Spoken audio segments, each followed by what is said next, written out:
আসসালামু আলাইকুম। আশা করি সবাই ভালো আছেন। আর আমাদের পরিস্থিতি হয়তো আপনারা কে কে জানেন তা তো বলতে পারবো না। আমার 3টা বোন ছিল, কিয়া ছিল আমার ফুফাতো বোন। যাই হোক, আর আমার এই 3 বোনের মধ্যে ওই ছিল বড়। সে বৃহস্পতিবার 7:30টার দিকে মারা গেছে। আসলে ভাবতেই কষ্ট হচ্ছে। কখনো তার কাছে এই ঘটনা আমি আশা করিনি। আমরা কেউ আশা করছিলাম না যে এরকম করবে।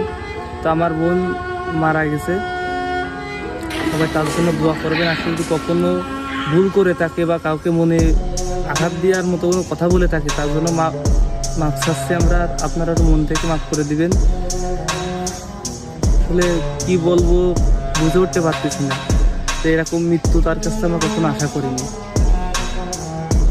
আসলে ভাইরা তো সবই বললো কি আপু, আমাদের সবার বললো সে হঠাৎ করে মারা গেছে, কিন্তু আমরা তার কাছে তো এটা আশা করিনি। তো সবাই তাকে ক্ষমা দৃষ্টিতে দেখবেন। আর আমার কাছে যারা অনেকেই SMS বা ফোন দিচ্ছেন, দিয়ে জিজ্ঞাসা করতেছেন কীভাবে কী হলো। তা প্লিজ আপনারা কেউ আপাতত SMS বা ফোন দিয়েন না। আমাদের মনের পরিস্থিতি অনেক খারাপ। ভালো থাকবেন, সুস্থ থাকবেন। আমার বোনের জন্য সবাইকে দোয়া করবেন।